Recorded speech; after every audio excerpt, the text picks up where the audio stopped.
식사 잘 하셨어요? 예, 예, 예. 잠깐 우리 제3강 시작하기 전에 우리 이 시간에 베트남 장로의 신학교 우리 사무총장으로 계시는 이원규 목사님이 잠깐 방문하셨습니다. 우리 선교의 소개를 잠깐 하는 시간 갖고 이어서 제3강 시작하도록 하겠습니다. 우리 이원규 목사님 나오실 때 박수로 환영해 주시면 감사하겠습니다.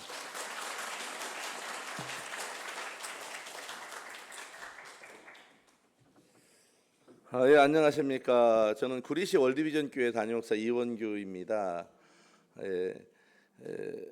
처음 알으셨어요? 선교를 베트남만 하는 건 아니고요. 엄청나게 많은 나라들을 선교를 진행을 같이 하는데 베트남에는 지금 한 16년 정도 된 것 같아요. 선교해온 지. 베트남에 이제 해온 지가 그렇게 오래됐는데 왜 그렇게 됐느냐 하면 우리나라가 베트남에 가서 전쟁을 했잖아요. 전쟁을 하고 사실은 우리나라가 베트남에 가서 많은 해를 입혔습니다. 그리고 많은 사람을 죽였어요. 우리나라 5,000년 역사 가운데 남의 전쟁에 참여해가지고 다른 나라를 이렇게 죽이고 한 예가 없어요. 없는데 베트남만 그랬어요. 베트남만. 사실 우리가 가슴 아픈 역사를 갖고 있고요. 베트남의 중부지방 여러분 다낭하면 다 아시죠? 예, 그 지역에서 1시간쯤 내려가면 꽝하이라고 하는 그 도시가 있습니다.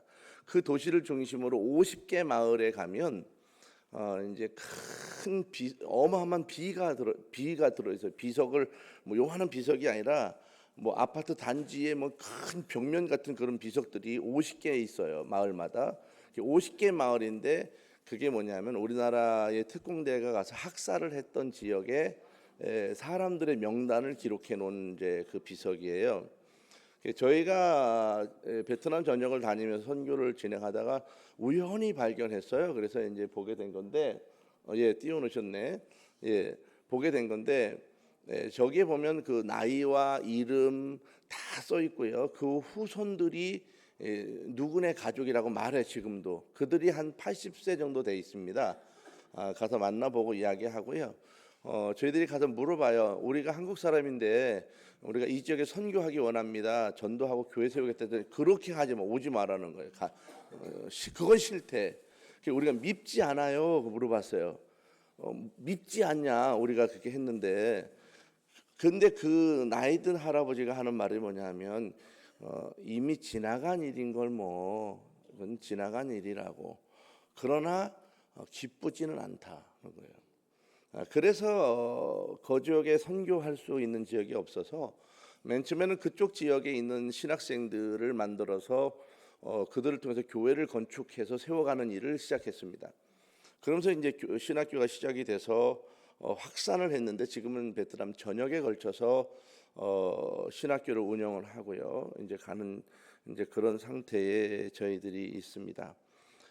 오늘 이제 우리 동목노회에서 이렇게 선교 학교를 하게 돼서 저희들이 발표하게 됐는데 저는 사실 이런 선교 부스가 여러 개 있는 줄 알고 이제 오늘 왔는데 감사하게도 저밖에 안 왔네요. 예. 그래서 참 우리 대단하신 선교사님 오늘 발표하는데 제가 잠깐 5분 시간을 얻었는데 10분을 쓸 수 있도록 허락을 받았습니다. 예. 자, 이제 베트남 말을 한번 잠깐 인사하겠습니다. 베트남에는 비가 많이 오잖아요. 비가 많이 오기 때문에 날마다 신발이 젖어요. 신발이 젖기 때문에 신발을 꽉 짜야 돼요. 그래서 인사가 뭐냐? 신짜오 이게 인사예요. 신발을 꽉 짜야 되게 신짜오. 자 안녕하세요라고 하는. 자, 옆 사람과 한번 인사해보. 시작. 신짜오. 네, 신발을 꽉 짜주세요. 신짜오. 자, 이게 베트남 안녕하세요 인사고요. 자, 또 한 가지 우리가 많이 쓰는 것은 이제 감사합니다 하는 말이죠. 감사합니다는 까먼입니다. 시작. 예, 까먼 그러는 거예요. 까먼. 예, 저는 딱 2개만 알아요. 예. 자, 됐고요. 자, 이제 넘어가겠습니다. 우리 베트남 그 신학교를 맨 처음에 넘어가 볼게요. 맨 처음으로 첫 장으로 갈게요. 첫 장으로. 아이고 넘어갔나? 잘못됐어요.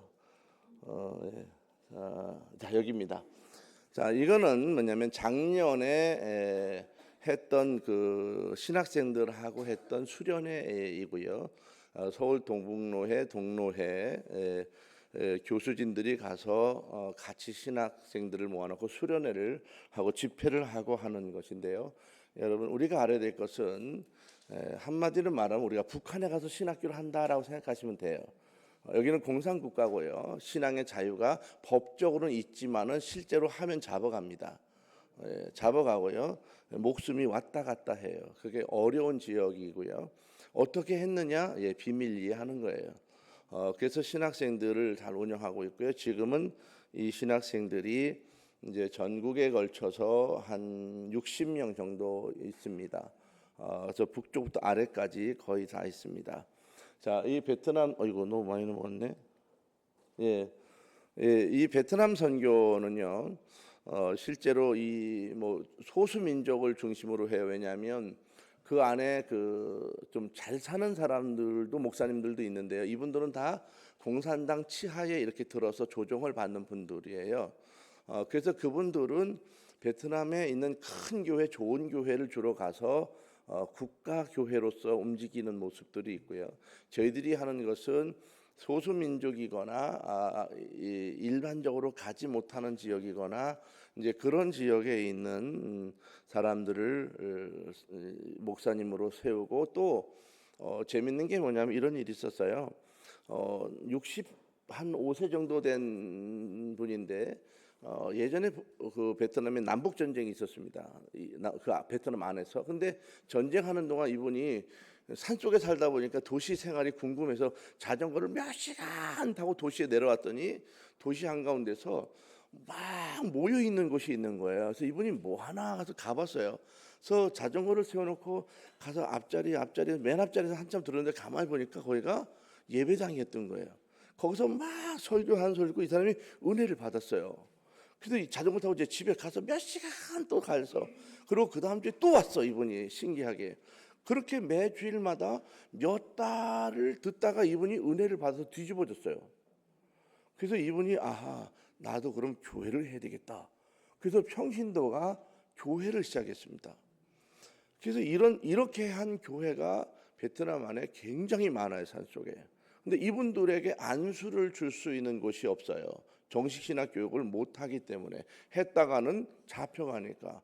그래서 저희들이 이런 교회를 하지만은 안수를 못 받은 분들에게 신학교를 운영합니다. 그래서 그들에게 안수를 주는 과정을 이제 하고 있습니다. 자, 넘어가면요. 여기가 그 베트남 전쟁했을 때 학살을 했던 증오비입니다.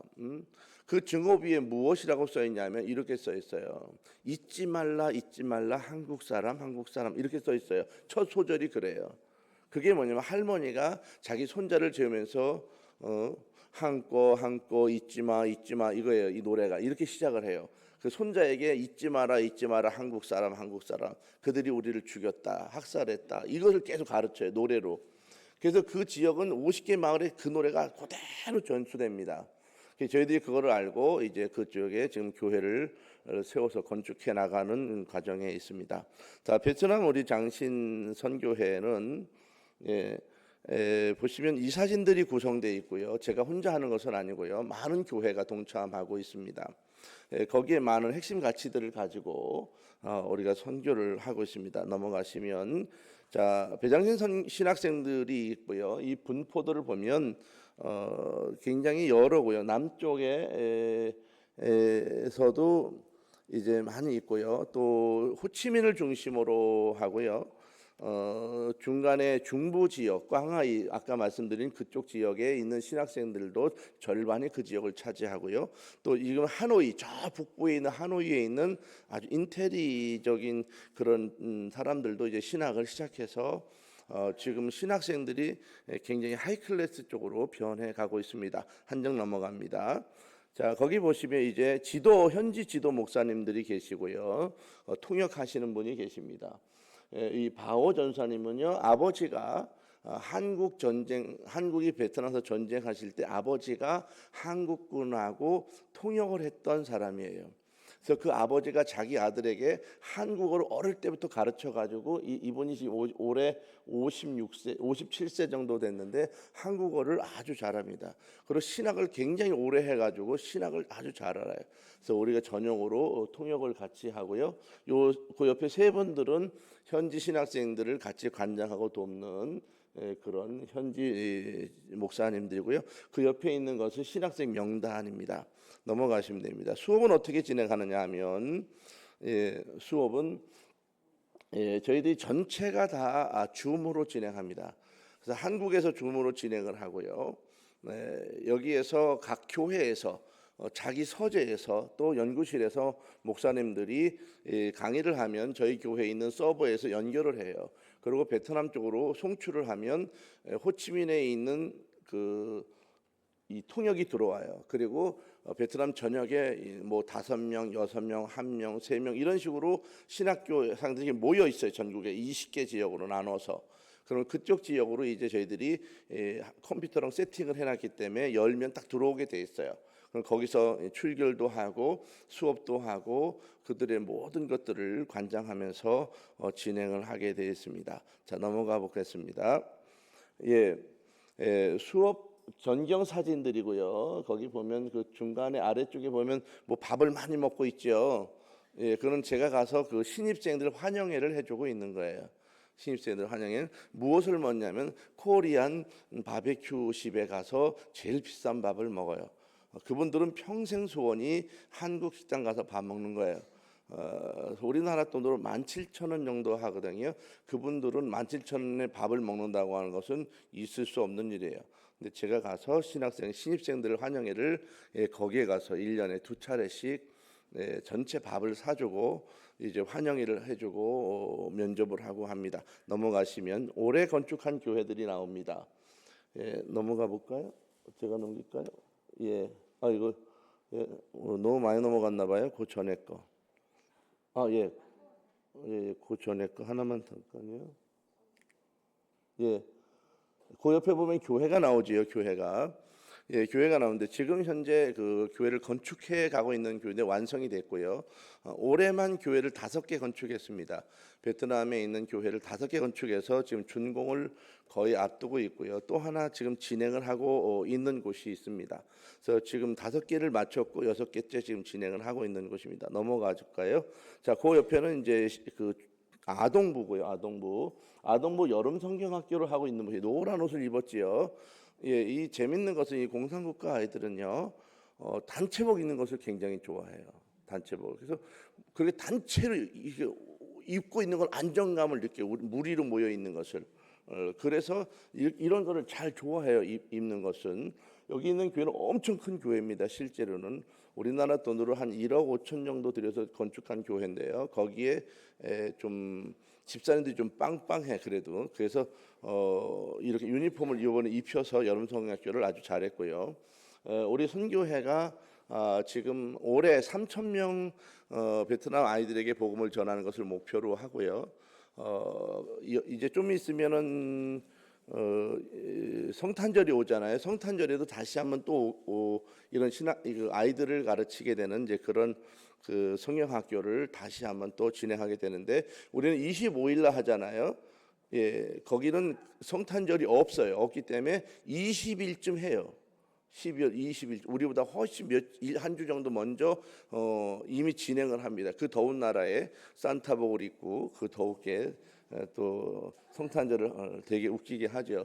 그렇지만 그들 나름대로 굉장히 진지하게 진행합니다. 자, 넘어가겠습니다. 우리의 비용에 관한 이야기가 나오죠. 비용은 신학생 한 명을 길러 나가는데 매달 10만 원 정도의 비용이 들고요. 60명이기 때문에 600만 원 매달 고정 지출을 계속 지원. 이것은 가하는 교회들이 이제 같이 지원하고요. 교회가 지원할 때는 이사진으로 들어오기 때문에 매월 한 사람당 10만 원 구자를 정해서 오고요. 개인은 금액과는 상관없습니다. 개인은 하고 싶은 대로 그냥 진행하면 되겠습니다. 자, 넘어가 중보 기도가 이제 필요한데요. 저희들 신학교가 잘 운영될 수 있도록 여러분 기도해 주시면 좋겠습니다. 우리 교회가, 우리나라가 특별히 이렇게 큰 해를 입혔기 때문에 제가 생각했습니다. 어떻게 이것을 갚을까? 갚을 수 있는 방법이 없어요. 사람을 죽였다고 하는 것은 갚을 수 있는 방법이 없는 거예요.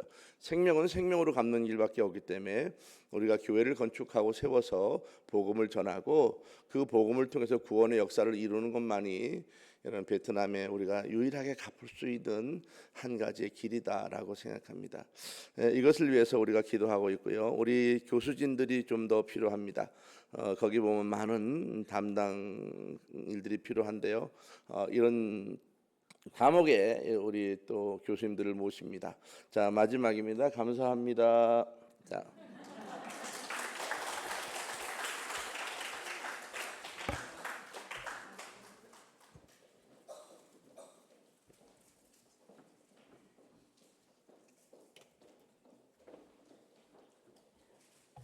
식사 맛있게 하셨어요? 제가 먹어본 그 도시락 중에 정말 고급이었습니다. 이런 고급 도시락을 먹어본 적이 있나 싶을 정도로 너무 감사드립니다. 큰일 났습니다. 그런데 밥 먹고 나니까 졸립니다. 한 번만 이렇게 돌려볼까요? 반대로. 예, 감사합니다. 예수님께서 승천하시기 전에 가장 중요한 말씀, 그 말씀이 복잡하거나 이해하기 어려운 말씀이 아니었습니다. 너희는 땅끝까지 가서 복음을 전해라. 예. 보면은 그리고 말씀하셨습니다. 너희가 권능을 받고 같이 읽겠습니다. 시작.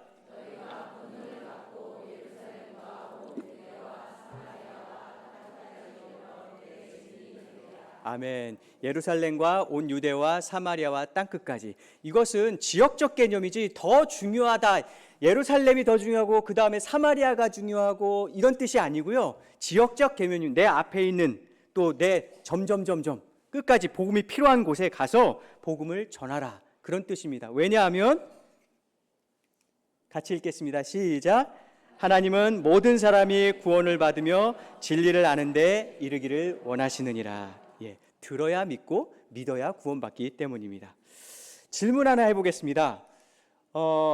저희가 이제 저희에 한정돼서 제가 구체적으로 얘기할게요. 저희 아우유 부족에 들어갈 때 복음을 전해주기 위해 어떤 도움과 동역들이 필요할까요? 저희가 지금 현재 아우유 부족에 들어갈 때 그 사역을 위해서 선물을 갖고 왔으면 참 좋았을 걸. 퀴즈 해가지고 했으면 좋았을 걸.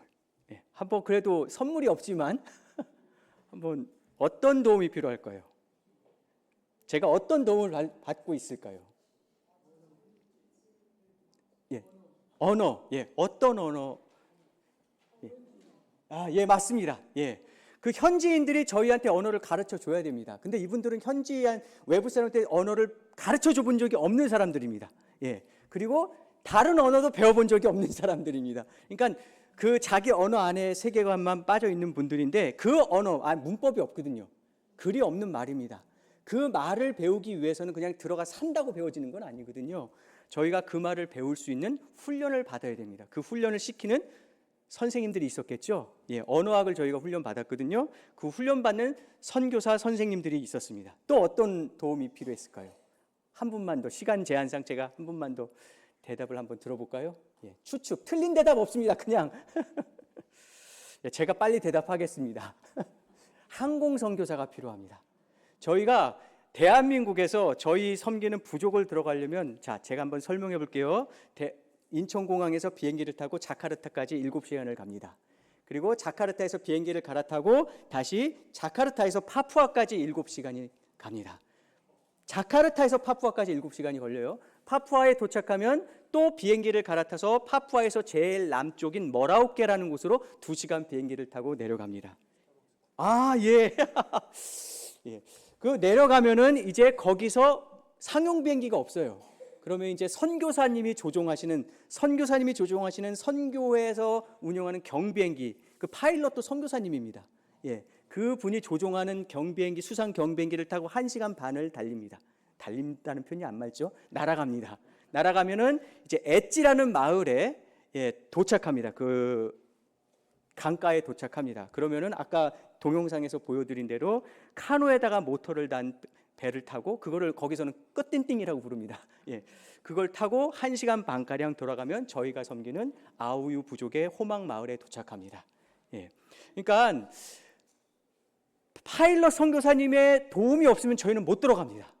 예, 실제로 파푸아에 800개의 민족이 있는데 그들에게 복음을 전하기 제대로 시작된 것은 파일럿 선교사님들 때문이에요.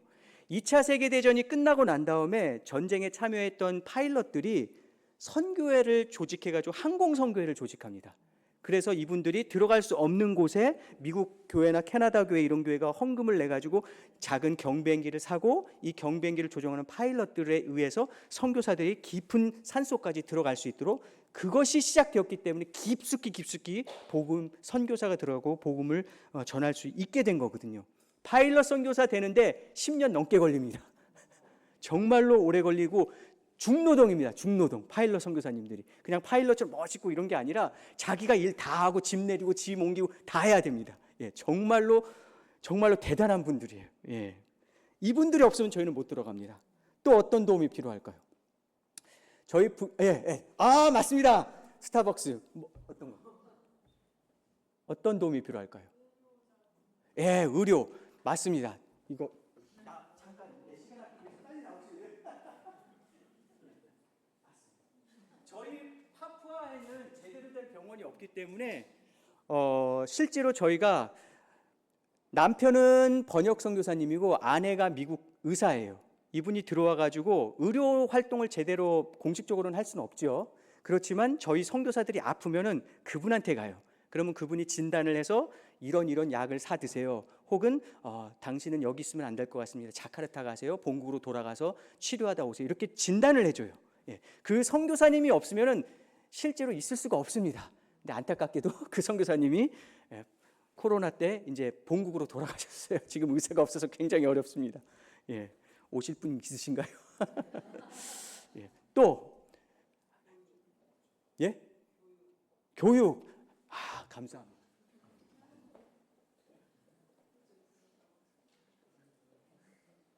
어떤 분이 저한테 참 자녀 양육에 대해서 이렇게 생각하시는 분들이 있더라고요. 가끔 있습니다. 자녀 양육, 선교를 위해서 그거는 당연히 포기해야 되는 거 아니야? 라고 얘기하시는 분들이 있어요. 예. 또 어떤 분들은 자녀 양육까지 포기하면서 선교하는 무책임한 분, 그렇게 생각하시는 분들도 있어요. 그런데 저희가 자녀 양육을 포기한 적이 없거든요. 예, 자녀 양육은 포기할 수 있는 주제가 아닙니다. 그거는 하나님이 우리에게 모든 그리스도인에게 부모에게 맡기신 첫 번째 사명이거든요. 예, 자녀 양육의 사명과 선교 사명이 같이 가는 거지 어느 걸 포기하거나 뭐 이런 게 그런 문제가 아니거든요. 물론 포기할 부분이 분명히 있습니다. 잘 교육을 받아서 한국에서 대학을 가고 뭐 이런 것들을 우리가 좋은 교육과 이런 것들을 포기해야 될 부분이 있지만 그러나 자녀 양육을 포기한 적은 없어요. 그러면 그 자녀 양육을 누군가 도와줘야 되거든요. 근데 한국 선교사님들이 한국 교사들이 와서 이렇게 하는 경우가 많이 없습니다. 그래서 한국 선교사님들 자녀 양육에 굉장히 많은 어려움이 있어요. 그리고 실제로 한국 선교사님들 깊은 데 들어가고 싶어도 자녀들 때문에 못 들어가는 분들이 굉장히 많습니다. 왜냐하면 학교가 대부분 타운에 있기 때문에. 그래서 누군가 와서 그렇게 도와줬을 때 저희 같은 경우는 저희 아이들이 자녀 학교를 다닙니다. MK 그 파푸아에 미국 교회가 세운 학교죠. 거기에서 미국 선생님들이 헌신하고 1년, 2년, 3년 헌신해서 온 분들 때문에 사실 저희가 부족에 들어갈 수 있는 겁니다. 저희가 부족에 들어가면은 부족 사람들 주식이 뭐냐면 싸구라고 있습니다. 싸구. 여기서는 없습니다. 저희가 어떻게 설명을 못 하는데 정글에 들어가면 싸구 나무라고 있는데 야자숙과입니다. 그 싸구 나무를 쓰러뜨려서 그 나무를 캐 가지고 뭘 이렇게 프로세스를 취해 가지고 얻는 어떤 싸구란 걸 얻어요. 쉽게 말하면 풀죽 같습니다. 풀죽. 생긴 것도 비슷하고 맛도 아무 맛 없습니다. 그것이 그들의 주식이에요. 정글에 들어가서. 그리고 단백질은 사냥을 합니다. 직접. 예. 근데 사냥을 실패할 경우가 많거든요. 그래서 그분들의 주식이 뭐냐면 그 싸구 나무를 캐다 보면은 이 손가락만한 군뱅이가 나옵니다. 아까 제가 먹었던 거. 예, 그게 주식입니다. 주 단백질 요인입니다. 자꾸 줍니다. 이거 익은 것도 주고 생 것도 주고 튀겨서도 주고 그렇습니다. 잘 못 먹습니다, 솔직히. 예. 부족이요. 제가 과장 살짝 보태서 얘기하자면 부족에 들어가서 뭐 먹습니까? 거기 현지인 거 먹습니까? 먹긴 먹지요. 그런데 부족은 정말로 아무것도 없습니다. 정글은요 정말 아무것도 없습니다. 베어 그릴스를 좋아하시는 분들, 그런 특별한 사람만 그렇게 지낼 수 있는 거지, 부족에 들어가서 살려면 하나부터 열까지 다 갖고 들어가야 돼요. 다 갖고 들어가야 돼요. 지금 저희가 집 짓는 동안에는 텐트에서 지내거든요. 불이 없기 때문에 저희가 통조림 까서 먹고 있습니다. 그래서 건강 문제가 많이 생겨요, 선교사님들이. 저희가 집을 짓고 들어가 살면서 야채는 거기서 키웁니다. 하지만 저희가 돌아다니면서 사냥은 할 수 없잖아요. 하나부터 열까지 저희가 사냥하면서 일하면서 선교사 역할을 하는데 그거 하다가 못하죠. 그래서 어떻게 하냐면 파푸아 타운에 있는 어떤 선교사님이 저희가 필요한 한 달, 두 달 필요한 리스트, 쇼핑 리스트를 받아가지고 그 쇼핑 리스트를 최대한 다 그 파푸아에서 구해서 사서 패킹을 해가지고 저희한테 선교사를 통해서 보내줍니다. 그것만 담당하는 선교사님이 계세요. 저희가 그거를 위해서 부족에서 왔다 갔다 할 수가 없어요. 왔다 갔다 하는 에너지와 돈이 엄청나거든요. 그렇지 않으면 부족에서 남아서 언어도 배우고 문화도 배우고 사역을 할 수가 없습니다. 서플라이 바이어라고 하는데요. 그것만 담당하시는 선교사님이 계세요. 굉장히 중요한 사역입니다. 또 어떤 사역이 필요하냐면 저희가 비자 연장이나 은행 행정 업무를 위해서 도시에 왔다 갔다 자주 할 수가 없습니다. 그렇기 때문에 그것만 담당하시는 선교사님이 계세요. 저희는 저희 은행에 담당해서 필요한 돈을 빼가지고 저희 물건을 사줘서 보내주시는 그것만 담당하시는 선교사님이 계십니다. 그 선교사님은 한 200명의 선교사의 어카운트를 담당하고 계세요. 정신이 없습니다. 비자 담당하시고, 그런 선교사님, 그런 동역이 필요합니다. 아까 언어 저를 훈련시키신 그 선생님 뿐만 아니라 무엇보다도 교회.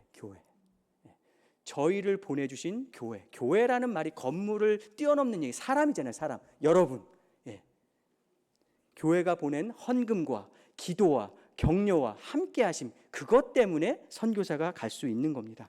아까 우리 아내가 얘기했듯이 군인이 가는 사람이 있고 보내는 사람이 있어야지. 하나의 목적, 전투의 승리를 위해서, 하나님 나라의 목적 하나를 위해서 다 같이 가서 그 일을 하는 겁니다. 같이 읽겠습니다. 고린도전서 3장 6절부터 9절 시작.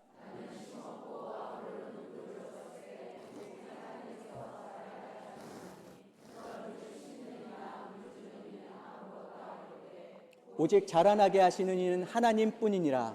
심는 이와 물 주는 이는 한 가지이나 각각 자기가 일한 대로 자기의 상을 받으리라.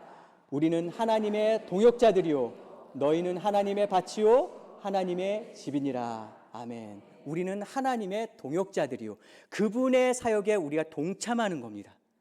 각각 역할과 일이 다르지만 하나님 나라의 확장, 하나의 목표를 가지고. 선교는 팀 사역입니다. 어떤 특공대 한 명, 람보, 코만도 이런 사람에서 쭉 해가지고 영웅되는 그런 일이 아니라 선교는 팀 사역입니다. 저를 한번 따라해 주시겠습니까? 선교는 팀 사역이다. 선교는 그리고 교회의 일입니다. 선교는 교회의 일이에요. 하나님의 선교입니다. 하나님이 선교하십니다. 근데 하나님이 그 일을 믿는 자들, 교회에 맡기셨어요. 교회를 통해서 그 일을 하신단 말이죠. 바울과 바나바가 선교사로 파송될 때 나 선교사로 나갈래 하면서 쭉 나간 게 아닙니다. 성령님이 그들에게 마음을 주셨고 교회, 안디옥 교회가 함께 기도한 가운데 그들에게 안수하여 교회에서 보냈습니다. 그래서 바울과 바나바가 1차 전도 여행을 하고 난 다음에 갈라디아 지역 중심으로 전도 여행을 했거든요. 하고 난 다음에 다시 어디로 돌아오냐면 안디옥으로 돌아옵니다. 왜? 본교회니까, 보낸 교회니까. 와서 뭐 했을까요? 사도행전에서는 구체적으로 설명은 안 합니다. 근데 상식적으로 생각했을 때 당연히 와서 보고하고 격려받고 힘없고 다시 돌아갔겠죠. 2차 전도여행을 떠납니다. 그러고 난 다음 다시 어디로 왔을까요? 안디옥으로 왔습니다.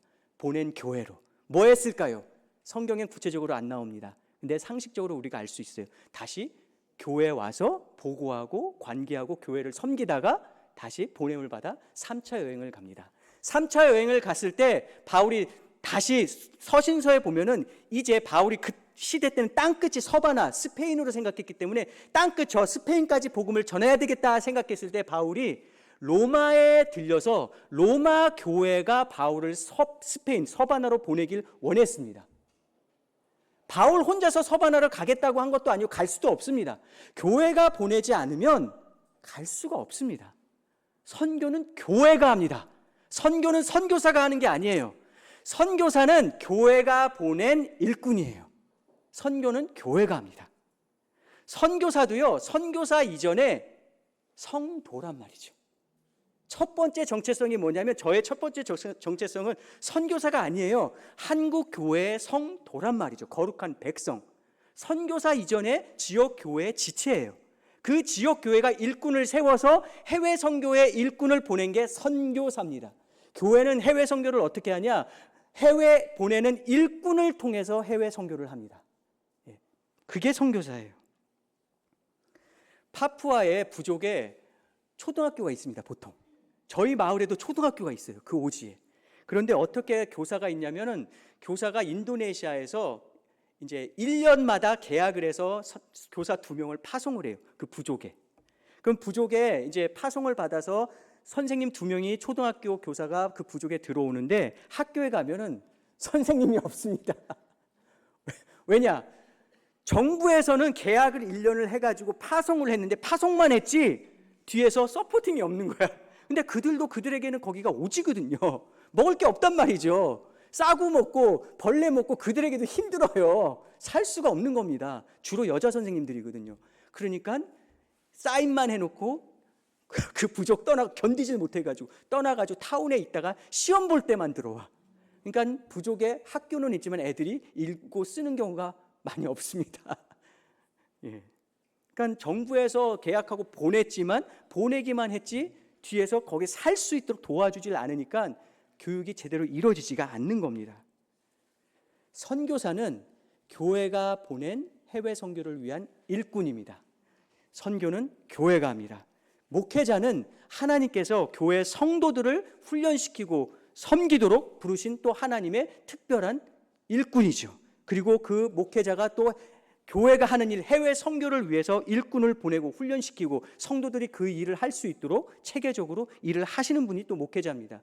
성도님들은 지역교회에 함께 모이고 지역교회도 자라가고 나도 자라가고 또 흩어져서 일터 현장에서 하나님이 부르신 그곳에서 복음과 사랑으로 증거하는 분들이 또 성도들입니다. 그러니까 나는 일터에서 복음 전하고 일하니까 선교사님은 해외 선교가 그게 아니라 여러분의 주 사역지는 일터와 삶의 현장이지만 우리 모두에게는 땅끝까지 복음을 전하는 사명을 주셨기 때문에 내 메인 미니스트리는 공부고 내 메인 미니스트리는 집의 가정을 돌보는 거지만 그러나 교회를 통해 교회와 함께 내가 보낸 해외 선교의 일꾼을 보내는 일에 동참하는 것이 우리의 사명입니다.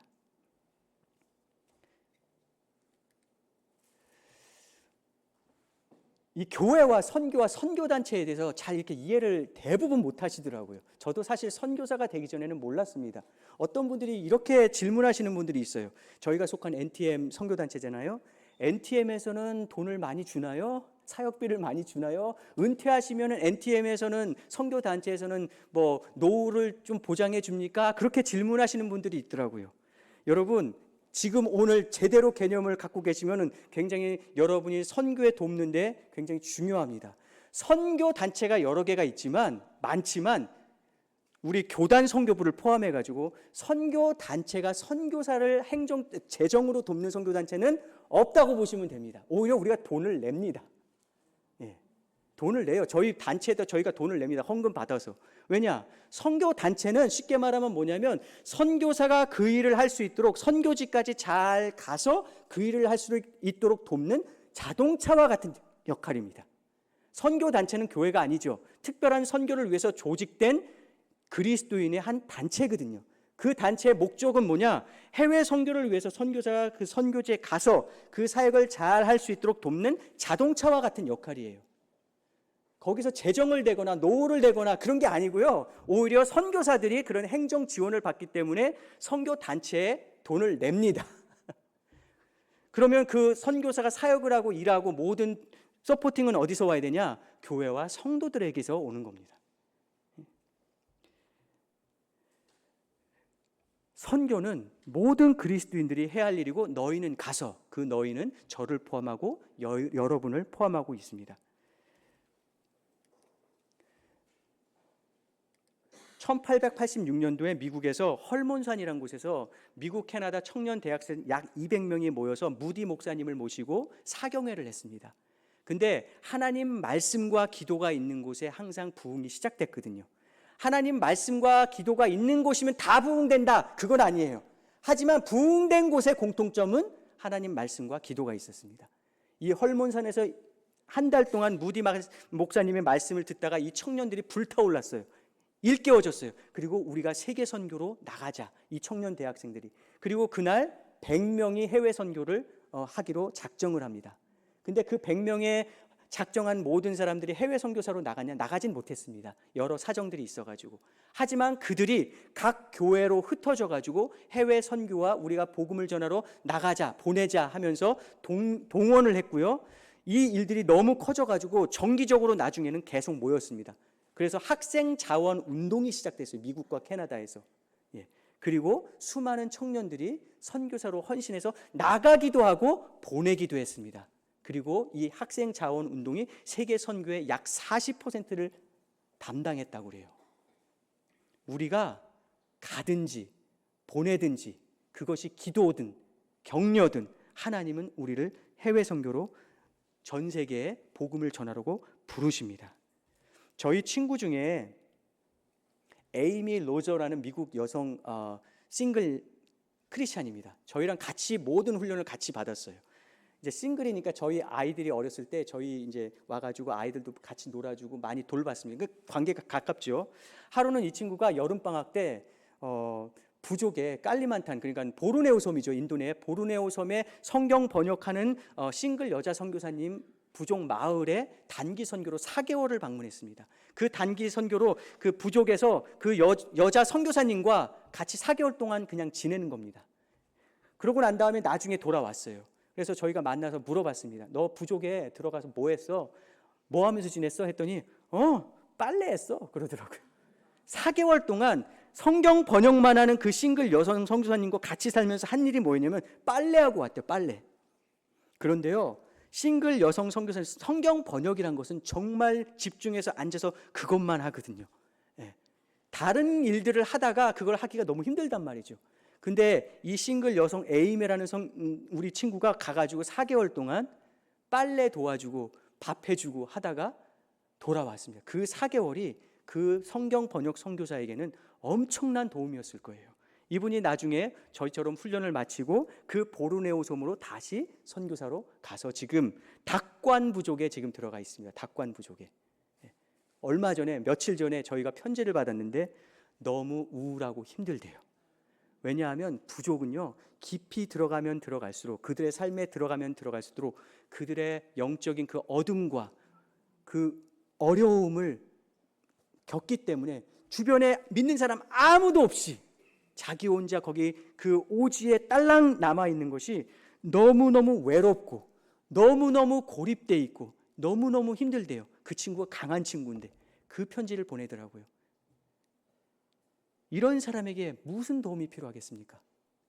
그날 우리 아내가 그 에임이라는 친구한테 편지를 썼어요. 격려한다는 편지를 쓰겠다고 그렇게 말을 하더라고요. 그리고 그 친구에게는 격려와 위로와 우리가 뒤에서 너를 함께하고 있다는 그런 위로와 격려가 이 에이미 선교사가 버틸 수 있는 힘이 되지 않겠습니까? 선교사들이 굉장히 고립감과 외로움이 큽니다. 도시에 있든 부족에 있든 우리가 뒤에서 버티고 있습니다. 보냈습니다. 당신 뒤에는 우리가 있습니다. 선교사가 그걸 느낄 때 선교사는 견디면서 하나님을 바라보면서 끝까지 인내하고 그 사역을 감당할 수 있거든요. 마무리하려고 합니다. 한 선교사님이 윌리엄 캐리가 인도로 떠나기 전에 이렇게 말했다고 합니다. 여러분들이 밧줄을 잡아주면 제가 저 아래로 내려가서 죽어가는 영혼들을 구하겠습니다. 기도의 밧줄로 저를 붙들어 주십시오. 이 비유가 너무 크지 않습니까? 선교사들 평범한 사람들입니다. 여러분처럼 하나님을 사랑하고 그 앞에서 부르심 받아서 믿음으로 선택한 것뿐이지 선교사들은 굉장히 평범한 그리스도인들입니다. 그들도 여러분의 기도와 후원과 동역과 함께하는 마음이 있을 때 선교사들이 그 일들을 끝까지 잘 감당할 수 있습니다. 선교사에게 헌금하시는 분들 너무 훌륭합니다. 감사합니다. 하지만 헌금 뒤에 마음이 있어야 돼요. 예. 선교는 팀 사역입니다. 선교는 교회가 합니다. 여러분이 합니다. 여러분이, 우리가 하는 거예요. 일꾼을 보내서 지지와 후원과 여러 작은 동역까지. 선교사가 우리나라에 나왔을 때, 들어갔을 때 공항에 픽업과 데려다 주는 거 작은 일 같지만 굉장히 큰 일이거든요. 택시 타면 되지. 그렇지 않습니다. 시간 되시는 분들 그 일들을 도와줬을 때 선교사에게 엄청난 큰 일입니다. 한 이야기만 하고 마칠게요. 제가 이번에 어느 목사님을 만났는데 청년들을 데리고 단기 선교로 이스라엘을 갔대요. 근데 이스라엘은 공식적으로 복음을 못 전하는 곳이거든요. 그리고 이스라엘에 계신 선교사님들은 신분이 보장이 안 되기 때문에 대부분 유학생으로 있습니다. 그러니까 여러분, 유학생으로 그냥 공부하는 것만 해도 힘든데 그걸 하면서 선교를 한다는 게 보통 어려운 게 아니죠. 그런데 이 이스라엘에서 선교하시는 이 선교사 부부 가운데 이 사모님이 탈진이 왔어요. 굉장히 어려운 탈진이 오셨는데, 그런데 이 교회 목사님과 청년들이 이스라엘을 단기 선교 방문하기로 했는데 복음을 공식적으로 전할 수도 없고 뭘 도와줄까 하다가 최대한 물건을 바리바리 다 싸들어가지고 꽉 채워가지고 선물을 가득 싣고 이스라엘에 가서 그 가족을 위해서 사모님한테 또 그렇게 선물을 주고 돌아왔다는 얘기를 하시더라고요. 그런데 그 한 사건으로 그 선교사님 사모님의 탈진이 완전히 회복됐어요. 예.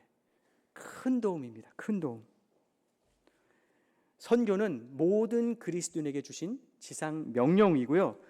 이 복음을 누군가는 전해줘야 되고 들어야 믿고 믿어야 구원받습니다. 그리고 그 보낸 일꾼을 우리가 보내서 그 일을, 해외 선교를 감당하고 여러분은 여러분의 삶 속에서, 지역에서, 가정에서 전도를 통해, 삶을 통해 우리가 그 일을 감당하는 겁니다. 선교는 교회가 합니다. 선교는 여러분이 합니다. 기도하고 마치겠습니다. 하나님 감사합니다. 주님의 몸된 교회 가운데 하나님 또 우리를 불러주시고 이렇게 또 토요일 날 함께 모여서 귀한 선교 강의를 나누고 배울 수 있는 기회 주신 것 너무너무 감사드립니다. 우리를 구원해 주실 뿐만 아니라 하나님의 동역자로 불러주셔서 하나님 지역을 살리고 민족을 살리고 가정의 선교사로 부르시고 해외 선교사로 우리를 보내는 자로 또 가는 자로 부르신 것 하나님 너무나도 감사합니다. 마음을 잃지 않고 끝까지 주님 앞에서 이 사명을 잘 감당하며 주님의 편지로, 주님의 향기로, 주님의 일꾼으로 끝까지 잘 감당해서 뿌리든지 물을 주든지 심든지 그 동역을 통해 하나님의 큰 부어주시는 상급을 받는 믿음의 사람들 될 수 있도록 주님 축복하여 주시옵소서. 감사드리며 예수님의 이름으로 기도합니다. 아멘. 감사합니다.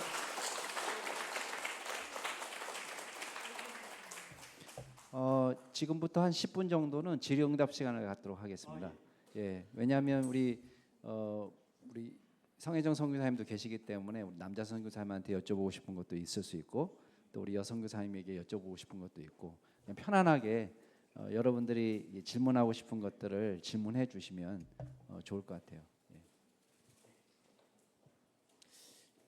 질문하라고 그러면 안 할 것 같아서 선물 드릴까?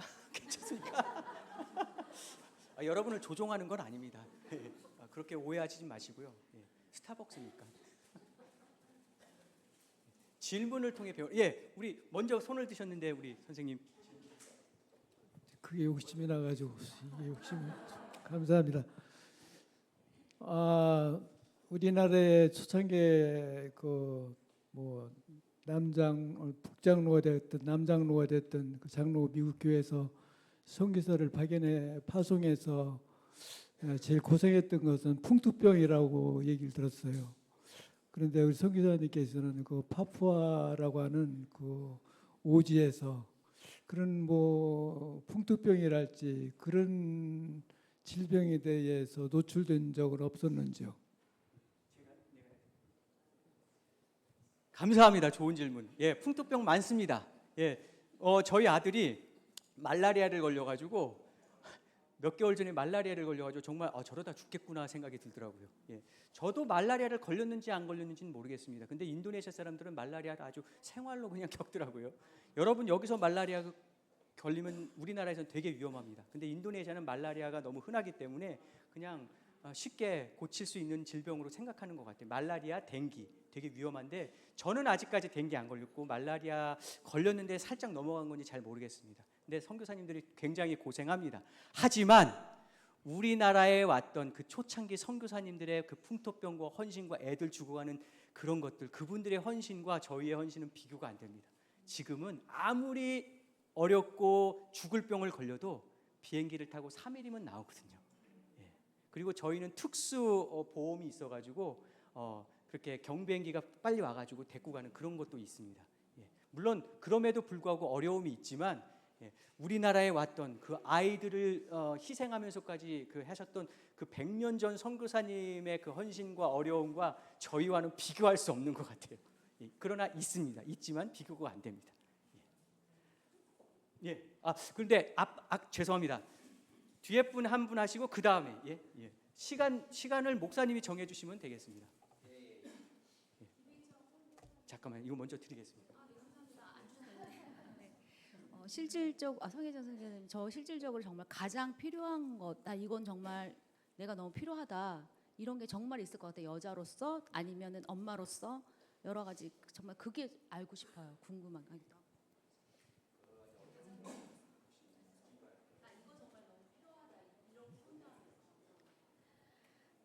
선교하면서 저 개인적으로는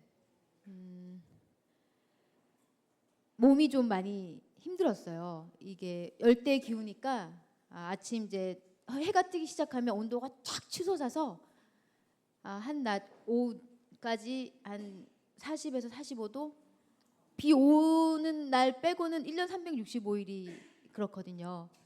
그러면 이제 여름이면 입맛이 떨어지고 땀이 나잖아요. 그러면 밥하기도 싫고 밥 먹기도 싫고 그러면서 건강적으로도 체력적으로도 좀 많이 힘든데, 그러다 보니까 이제 몸이 아파서 제가 뭐 현지에서 많이 힘들었던 적이 있거든요. 그때 두렵더라고요. 저는 제가 그걸 모르고 간 건 아닌데 병원이 없고 힘든 걸 알고 갔는데 막상 아프니까 죽을까 봐 무섭더라고요. 무서웠을 때 그때 제가 정말 그때 느낀 게 필요한 거 많은데요.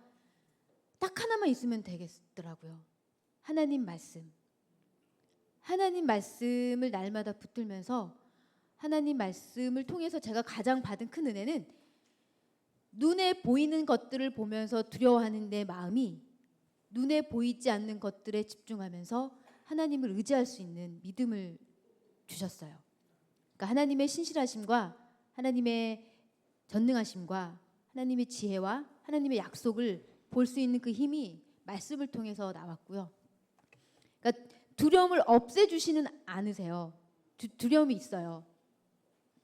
근데 그 두려움에 지배당하지 아니하고 그 두려움 속에서도 믿음의 선택을 할 수 있게 해주셨어요. 하나님의 말씀이. 그래서 제가 정말 저는 그 광야 같은 곳에서 말씀을 통해서 하나님을 깊이 만나고, 그래서 제가 파포에서 어떤 일을 했다기보다 하나님이 제 안에서 하신 일이 훨씬 더 많습니다. 네. 목사님 이게 2개 남았습니다. 알려드립니다.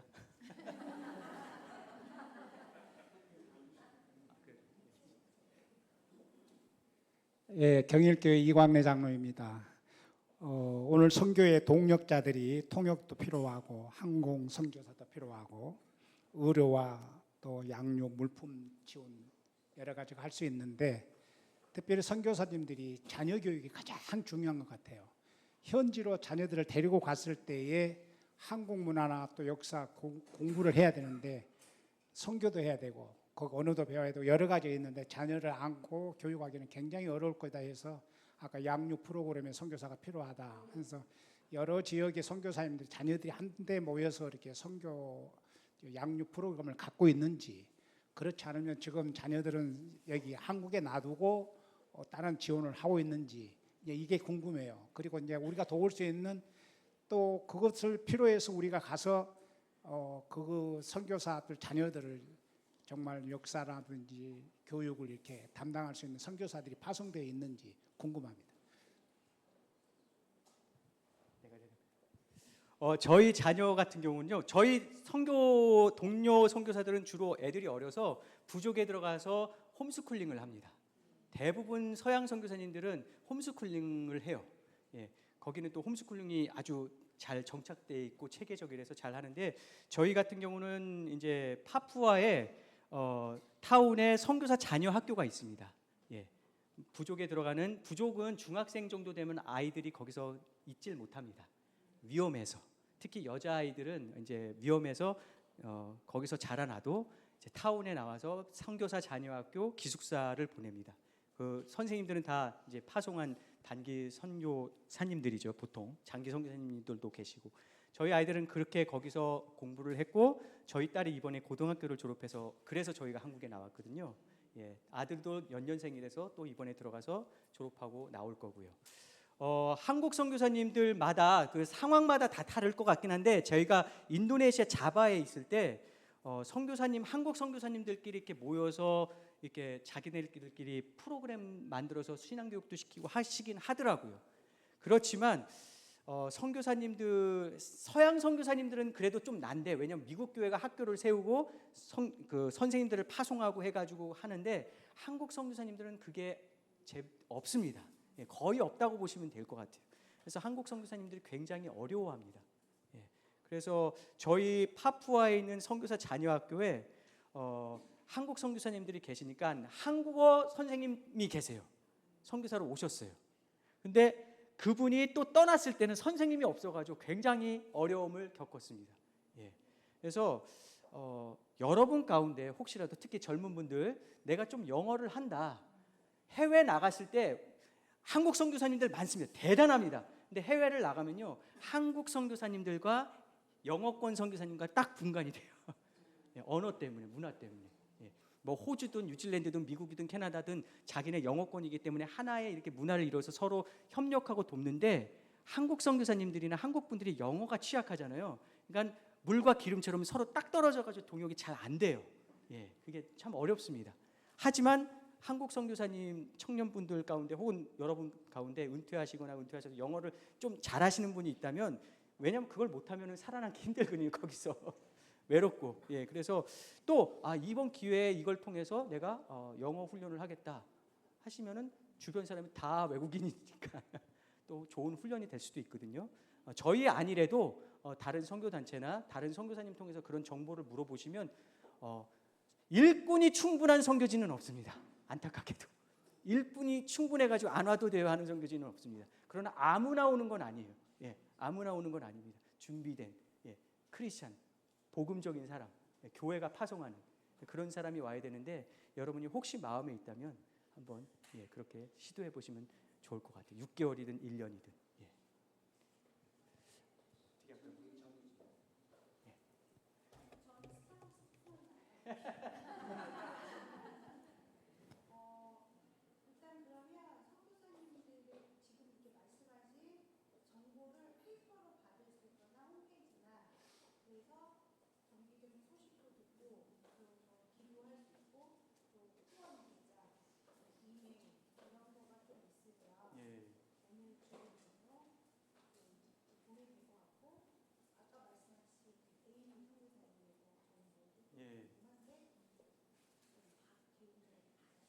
예.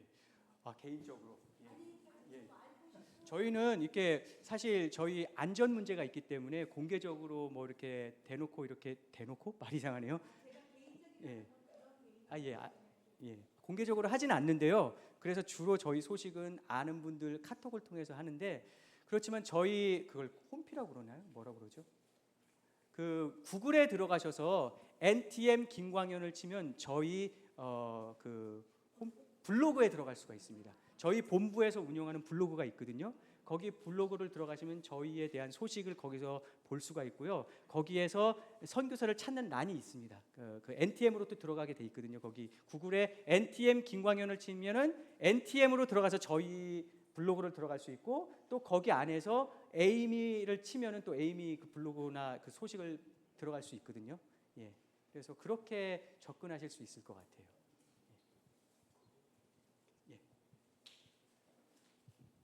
뭐 이 질문을 좀 먼저 했어야 되는데 좀 양보한다. 안 주셔도 됩니다. 정말입니다. 예. 마음 먹기가 굉장히 힘든 길이잖아요. 그거를 이제 과연 어떻게 그 마음만 먹고 있다가 저렇게 하기는 좀 힘들 것 같은데 그 계기가 좀 듣고 싶습니다. 제가 너무 말이 많아서 아내한테 제가 하고 싶은데. 그 계기는 뭐 음성을 들은 건 아니고요. 네, 뭐 꿈에서 나타나신 것도 아니고요. 제가 대학교 때 성경 공부를 통해서 예수님을 만났거든요. 그런데 그때 저를 죄와 죽음에서 영원에 해방시켜 주신 그 자유의 복음이 너무도 소중해서 제가 이것을 평생 전할 수 있는 삶을 살게 해달라고 기도했고, 그때 하나님께서 주신 마음이 이것을 들을래야 들을 수 없는 자들에게 나아가서 전해주는 것이 참 의미 있다라는 마음을 주셔서 제가 ENTM 선교를 알게 됐고요. 그래서 이렇게 하나님이 이날까지 인도해 오셔서 정말 기쁘게 이 길을 걸어가고 있고, 우리 남편은 또 좀 다른데. 저는 제가 중계동 상현교회에서 부목사로 있었을 때 저는 단기 선교를 한 번도 안 갔다 왔습니다. 예. 제가 안 가고 싶어서 안 간 건 아니고요. 제가 세문안교회에서 자랐거든요. 근데 그 교회에서 단기 선교를 한 번도 안 갔어요. 그래서 왜 안 가는지는 모르겠는데 하여튼 안 갔습니다. 그리고 제가 졸업하니까 가기 시작하더라고요. 근데 상영교회에서 부목사로 일하면서 이제 성경을 가르치고 공부하면서 제 마음속에 그런 마음이 들었습니다. 복음을 들을래야 들을 수 없는 곳에 내가 가야 되지 않는가. 우리 교회는 나 없어도 얼마든지 좋은 교육자들이 올 수 있는데, 그런 생각이 그냥 들었어요. 근데 제가 그거를 마음은 들었지만 어떻게 적용할지는 모르겠더라고요. 왜냐하면 단기 선교도 안 가봤고 선교를 모르니까. 그렇게 한 1년 반 정도 그런 기간이 있었는데, 하루는 이제 아내한테 침상 대화를 나누면서 그런 얘기를 했어요. 그랬더니 아내가 이제 그런 선교, 한 번도 들을래야 들을 수 없는 곳에 가서 복음을 전하는 일을 하도록 돕는 선교 단체가 있다. NTM을 얘기해주고 그냥 하는 것도 아니고 훈련시켜서 보내준다. 쭉 얘기해주는 거예요. 그래서 제가 누워서 얘기 듣다가 벌떡 일어나가지고 그 처음부터 다시 얘기해봐. 쭉 얘기해. 제가 놀라가지고 왜 이제야 이게 얘기했냐고. 그랬더니 아내가 무슨 소리냐고. 내가 얼마나 많이 얘기했는데. 그러니까 안 들렸던 거죠. 그래서 그게 2007년도였습니다. 그래서 그 알아보고 하나님의 이렇게 이끄심을 느껴서 하나님이 그렇게 훈련받고 갈 수 있도록 하게 하셨습니다.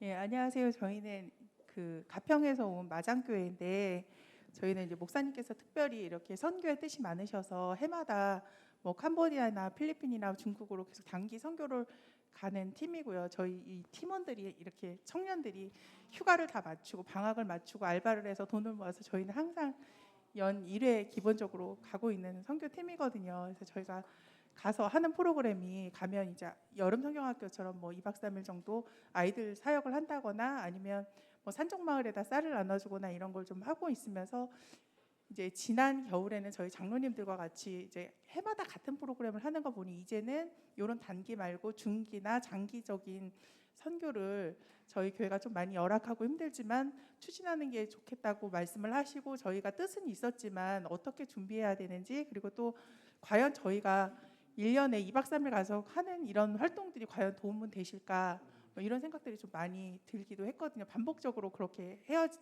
되어지고 있기 때문에. 그래서 저희가 한국에서 이런 걸 좀 준비해 가면 좋겠다, 더 도움이 되겠다라는 게 있으시면 좀 조언을 해주셨으면 감사하겠습니다. 너무너무 중요하고 좋은 질문인데요. 내가 대답할까? 글쎄요, 제가 질문을 이렇게 이해하면 될까요? 단기 선교를 어떻게 효율적으로 효과적으로 할 수 있을까? 그렇게 질문을 바꿔도 될까요? 단기 선교의 유익과 또 한계점이라고 할까요? 한계점이란 말이 맞는지 모르겠습니다. 분명히 있거든요. 그리고 단교 선교에 대해서 비판적으로 보는 분들도 있고 또 아니라고 얘기하시는 분들도 있는데 저희 친구 중에 석사 과정을 단기 선교가 왜 효율이 없는지를 논문이 쓴 분이 있어요. 근데 그분이 단기 선교를 열심히 다니고 있습니다. 네. 단기 선교에 그게 2박 3일이든 일주일이든 열흘이든 분명히 뭐 여러 가지 장단점이 있겠지만 저는 별로 의미 없는 논쟁이라고 생각이 들어요. 왜냐하면 오늘날은 어디든 방문할 수 있거든요. 그리고 우리가 보내는 선교사라면 당연히 선교지를 방문해서 보고 경험하고 도전받는 것은 너무나도 중요한 유익이죠. 예. 그렇기 때문에 그러나 분명히 한계는 있지만 그러나 그 한계가 단점이 아니라 우리가 단기 선교를 가도 거기에 계시는 우리가 보낸 일꾼 장기 선교사님과 함께 그 일들을 준비한다면 장기 선교사님들이 하지 못하는 일들이 있거든요.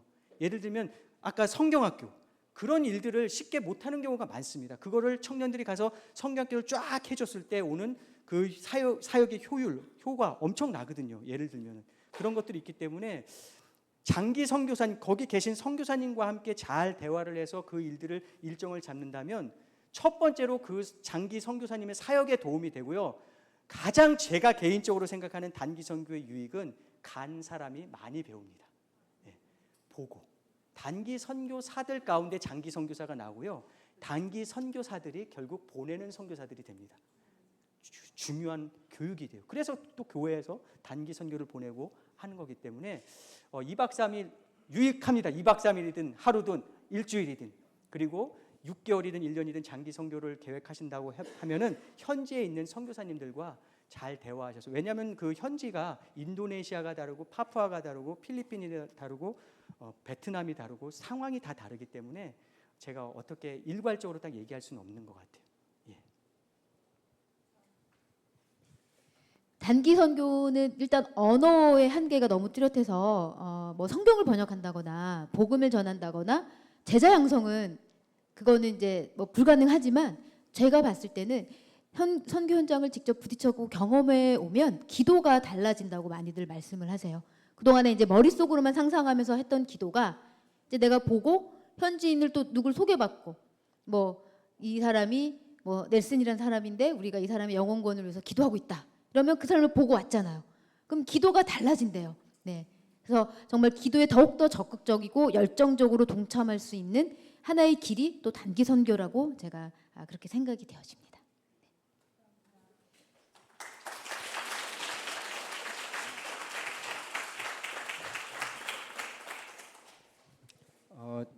원래 단기 선교 가시는 분들이 한 분당 쓰시는 비용이 한 100만 원 정도 되지 않을까요?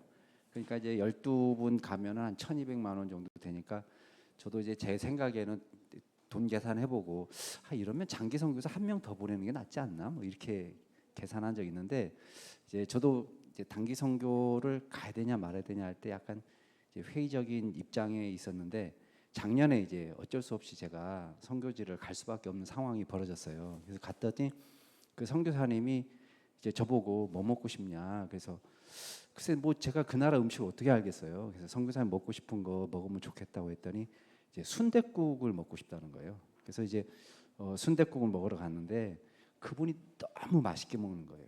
예, 그리고 뭐 일종의 일주일 동안 그분하고 같이 지내면서 시간을 보내고 뭐 깊은 얘기를 하는 거죠. 결과적으로 제가 한 일은 그 선교사님 신방하고 온 거더라고요. 그래서 뭐 거기서 뭐 설교할 수 있는 프로그램도 있고 뭐 강의하는 프로그램도 있었지만 뭐 그거보다 더 중요한 거는 그 선교사님을 제가 신방하고 그 선교사님하고 같이 좋은 친구가 되어줬다는 거. 그러니까 그것만으로도 이제 그분이 굉장히 회복되고 힘을 얻는 걸 많이 경험했습니다. 그래서 많이 갔다 오는 게 좋은 것 같아요. 제 결론은. 네. 우리 서기 목사님, 김상호 목사님이 그 이후 프로그램 좀 진행해 주시겠습니다. 네.